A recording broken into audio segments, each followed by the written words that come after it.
Paul, do you have any comments you'd like to start off with? Oh, I could talk all night. Well, why don't you just start off? Well, first of all, for how many here is this new information? I mean, brand new information. Never seen this before. That's. Yeah, it's a wonderful movie, huh? Yeah.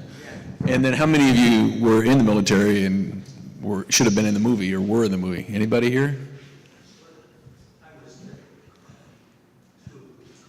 In the coffee houses, yeah.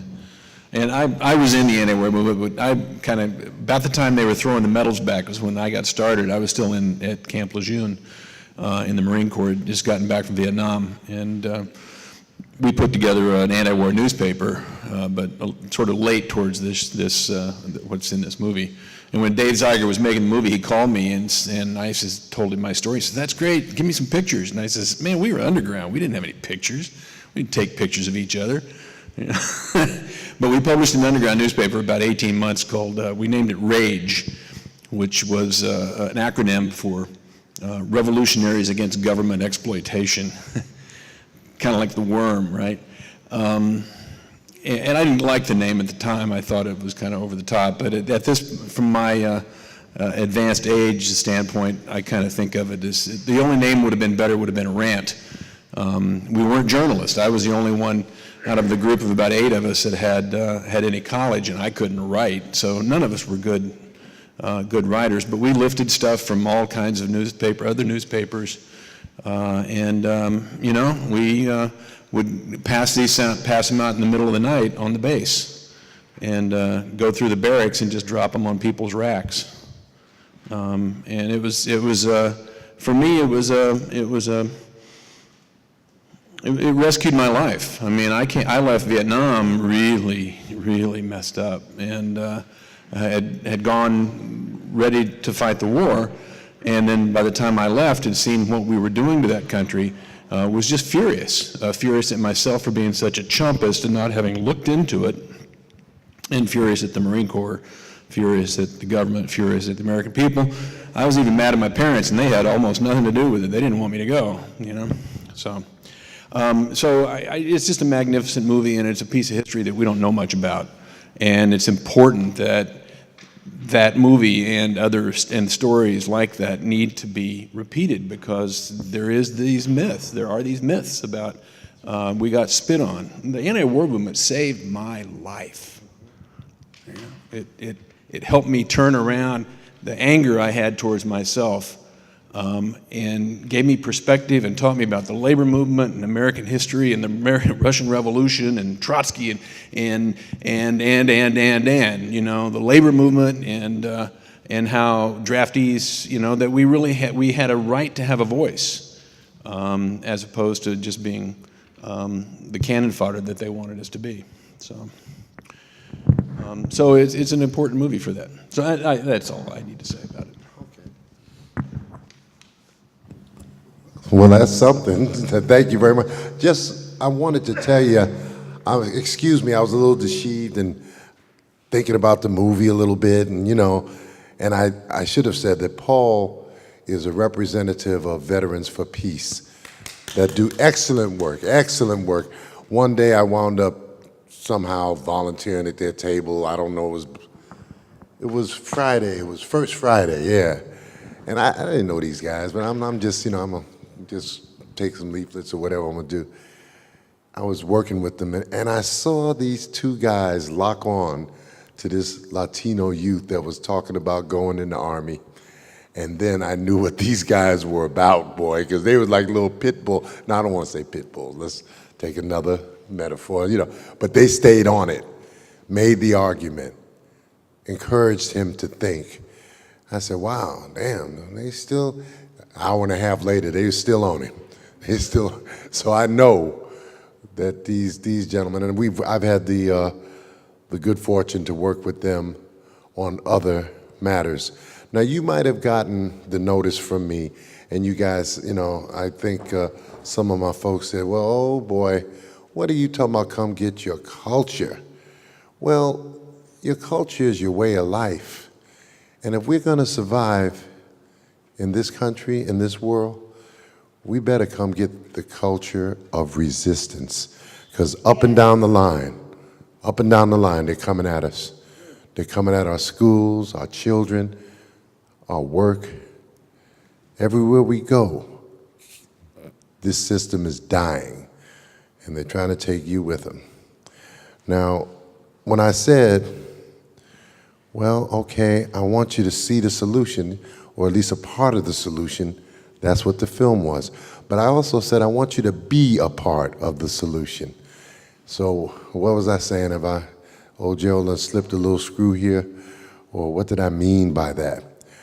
What I meant by that is very simple.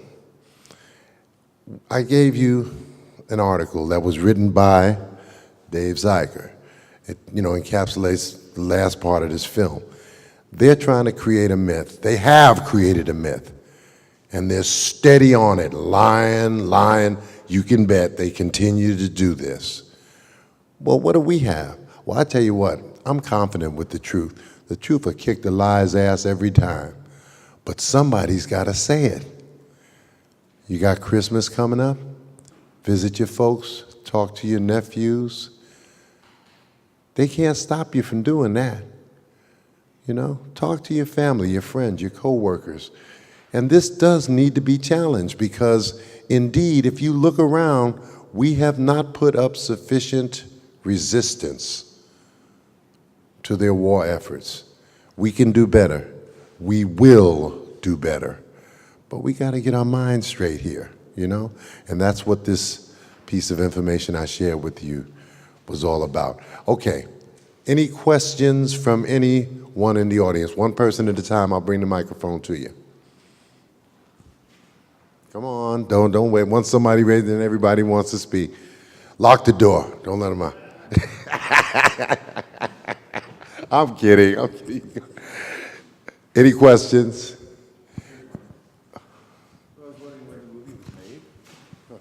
When was the movie made? I think 2010. I believe that's about right. No, was it 2005? Time flies when you get to be my age, No, it was 2005.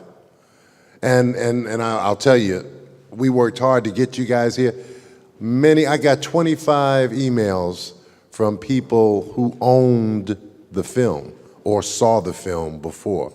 So this is not a new thing. I'm glad you guys are seeing it. But this film has been around. It's 2005. 2005. Anybody else? Oh, yeah. It's a comment, maybe we can turn into a question, a couple of different comments. Oh, sure. Yeah, okay. Yeah, okay, it's a comment, maybe it's a topic for discussion, and that's appearances of authority. I'm saying authority doesn't exist unless people first acknowledge appearances of authority, and that's a great way to get people to fight wars. You give them a uniform, you send them a draft notice on official-looking military letterhead, and of course there's the herd mentality. You get everyone together, and you say, look, everyone else is doing it, you got to do it too. And from there, there's issues such as, oh, you don't want to go fight the war? Well, your buddies are going to have to fight it, so they use their friends against them, things like this. So that was my first comment. I was wondering if you had anything to say about that. Yeah, I think militaries run on a couple of things. One is that sort of image of authority, that myth of authority. Another is racism. And another one is the Uniform Code of Military Justice, which is not the kind of law that we have. So U.S. law is based on English common law, but the Uniform Code of Military Justice is based on Napoleonic law, where the authority is kind of a royal authority. It's not designed to protect, not intended, not even hinting at protecting individual rights. It's a command structure, and so if I don't polish my shoes or I mouth off to a superior, I can go to jail. You don't really do that in a job in the rest of society, because if you mouth off to your boss, he'll fire you, which is serious, has serious consequences perhaps, but it's not the same as going to the brig. No, I agree with that. And when I was in, a captain I was an enlisted man, and a captain was like God, a god. You know, if he said something, you better damn well do it. And I've shed that, thank goodness. I know a retired Major General, Marine Corps Major General, and I never call him General. I call him Mike. Yeah, and the other item was what's going on now, it's been going on for a while, is the economic draft. Okay, we've ended the draft in America, but the rich kids don't sign up. Well, there's also the mechanized. I mean, war is mechanized now. We have very few people in the military. And those we do have, we wear them out. I mean, deployment after deployment after deployment after deployment. And you'll find a much larger percentage of veterans, young veterans, have some kind of disability than the Vietnam veterans that came back. They hang huge amounts of stuff on them for battles, for the battlefields in Afghanistan and Iraq, and in that heat. And people have bad backs, bad feet, bad hips, in addition to all the other problems of both combat and carrying that gear around. Well, you know what, Paul? We were studying the other day, and somebody brought up a percentage of suicides, and that was really troubling. Does anybody remember the actual figure? I know something about this. A couple of years ago, it was reported to be 22 as an estimate, 22 a day. That was an extrapolation. They've tightened it down. It's only 20 a day. So, you feel better? However, I should say that more than half of those are old vets, people my age.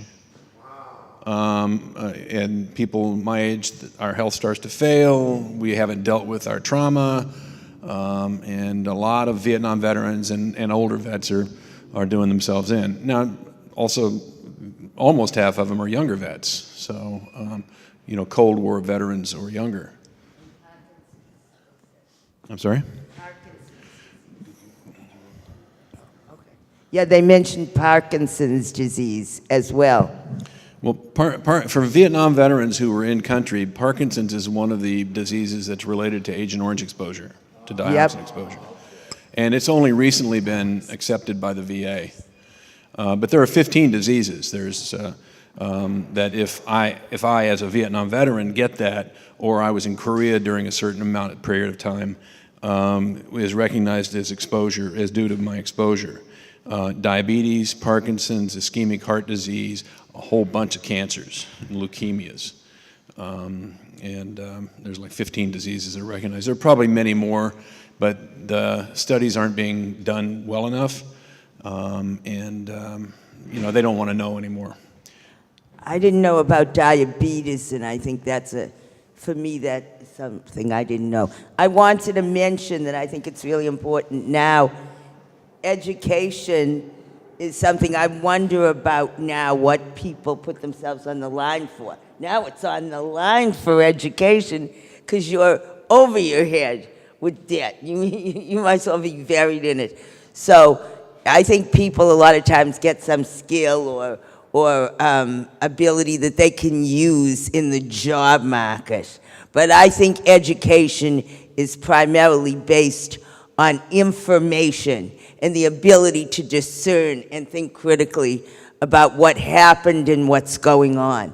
And I think there's a new attitude about information that should be coming up and that maybe can be effective in changing a perspective that would lure people into the military.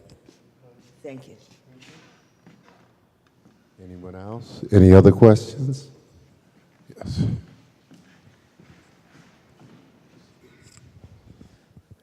I was just wondering, how do you think people who are currently in the military can overcome the compartmentalization and the air war stuff that's going on, where it seems like people had the ability in previous generations to actually meet up in person by the thousands in these bases and barracks and meet face to face and create big groups? How can we, how do you think people can overcome that today? There is a small active group within the military. Iraq Veterans Against the War mostly veterans. It has been around since 2006, was actually kind of midwifed by Veterans for Peace. They had their first convention in Boston in 2006 at our convention. And they're an interesting organization, but they're not very large. There is also a group of people who are drone operators or related to the drone operations who are trying to agitate and be activists in that process. It's very hard. People are much more isolated now than they were. You know, you can spend all day on the internet and never talk to another human being. I mean, you might exchange tweets and such, but and I don't think we've figured out the way to organize within the military, and partially because there's not a huge anti-war movement that educates us. You know, educates. When I was in the military, I didn't have access to anti-war activities. Now I could get that access if I were on the internet, but we're not active enough to feed information to them the way we should. And there's plenty of distractions, you know, plenty of distractions. So I'm sorry, I don't know the answer to that question. I wish I did. I'd patent it. No.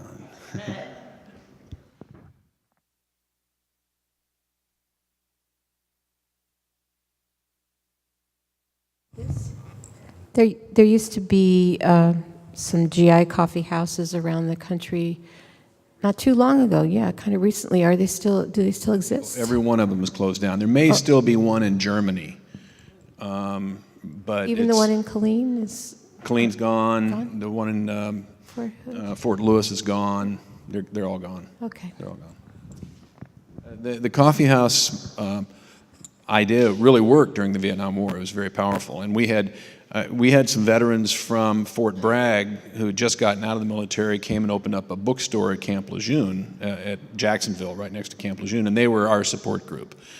In addition, you know, there was an organization called United States Servicemen's Fund, USSF. Every paper we sent them, when we send them a new issue, they'd send us $100. And it cost us about $300 to print our newspaper, but that $100 made the difference for us because it meant somebody gave a shit, you know. And I don't know how you contact. I mean, and there are resistors. I mean, here in town, Jeff Patterson has his organization, Courage to Resist. Thank you, which is helping resistors who are usually single, isolated people hither and yon who have refused military service or blown the whistle or in some way or the other. The draft made a big deal. It put a lot of people in the military who didn't want to go. And that was a big part of it. And since there's no draft now, one of the ideological things they lay on people is, well, you volunteered, you know. You don't like it, well, when your enlistment's up, you can get out. And they use that quite effectively. But there's still plenty of people getting, you know, I meet lots of young veterans who, now that they're out, really hated it. And are, you know, I mean, they pick young and dumb men and women to go in the military because that works for them, you know. So. You know what, just let me, yes, Bob, I'll come to you in 1 second. I just want people to know that we have launched a project here at the Omni called liberatedlenstv, and we are, you know, struggling with developing our technical skills so that we can support the various struggles that are going on. For instance, what is the name of the lady that operates that works for the NSA? Jeff was talking about her the other day. She's a whistleblower, and Sorry, I should know her name. I don't. come on, y'all, help me out. Her name is Reality Reality Winner, that's her name. Okay. How's that for a name? Yeah. Well, the reality is we got to get behind reality. And what we're going to do is we're going to have Jeff come in here. We're going to have you come in here. And we're going to have people talk about specific cases of military people that are currently resisting that need our support, and we're going to put it on YouTube through our little Liberated Lens TV. And here again, you know, don't see yourself as somebody from the damn moon. You know about issues, individuals that are engaged in serious struggles. Come to us, help us. Let us know. We'll contact these people. We'll bring them in here, and we'll tell their stories so that we can help get it out so they don't remain isolated. Bob, I'm sorry about that. I just wanted to share that before. Couple of things. I think that the U.S. military has been fundamentally transformed, and that in Iraq, not only do you have drone warfare, but in Iraq, there was one contractor for every active duty military. And for contractor, read mercenary, although it's cleaned up. Number two, when I left the coffee house movement, the figure that we knew was that there had been 221 fraggings in Vietnam, and I was helping a high school kid write a paper 3 years ago. The U.S. military now acknowledges 1,400 fraggings. And the third thing I want to say is that having spent much of my life trying to overturn the U.S. government, the GI movement is the only thing I've ever seen that's convinced me it's possible. Because this was a movement of working people and middle-class people, and they came together across race lines. And it's a lesson to be remembered when you feel discouraged.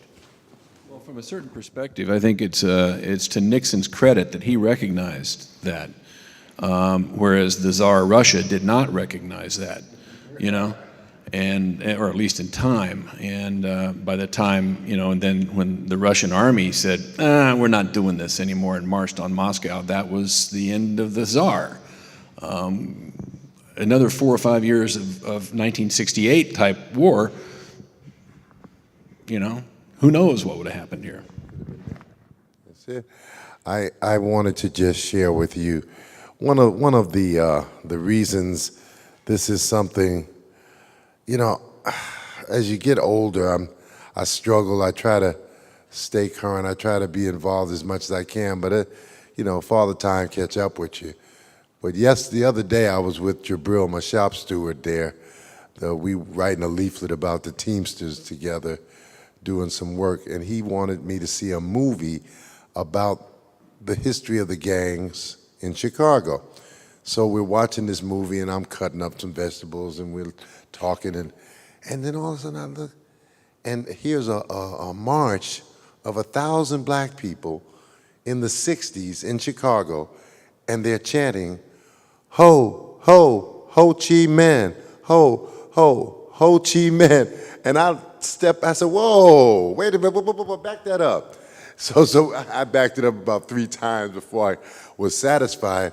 But what this says, you know, and I remember the discussions in the projects with other people, poor working class people, about socialism and our criticisms of the civil rights movement and all kind of matters, political matters. We have gone backward. Let's face it. You got to learn how to face it. We've stepped backward. The black community is no longer at the level of consciousness that it was, let's say, in the mid-60s. It's not there today. This can very quickly change. You know, and that's what you have to understand. That's why we bring you this information. We try to stimulate your mind and your spirit, because things are going to change. They can't stay the same. So where are we going? Let's think about that. More questions, please. Let's see if we can have everyone. Wait a minute. Articulate voice that Black Lives Matter puts forward, and I appreciate appreciate that very much. Okay. But is there anyone who didn't have a chance to speak before we shut it down? I'm looking, going once.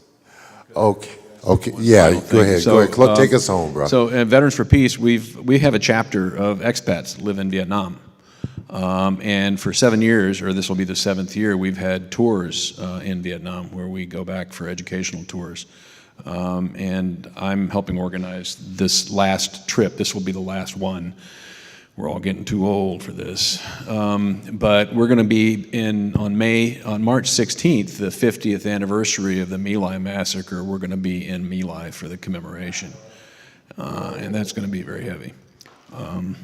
I've been to the museum once, and it's a very difficult place, but something that we should all remember. I mean, and hopefully nobody thinks that was the only massacre during the Vietnam War. There were plenty of war crimes to go around, including the war itself. I mean, Nick Turse in his book "Kill Anything That Moves" discussed a whole lot of individual size, small size massacres. Oh, if you haven't read Kill Anything That's Moved, you should. But he makes the point very strongly that the entire war was a war crime. The air war was a war crime. When you're bombing cities or villages for no reason other than they're there, that becomes a war crime. When we dropped such vast quantities of armaments on Vietnam, from B-52 bombers, it was just outrageous. So. Thank you very much, Paul.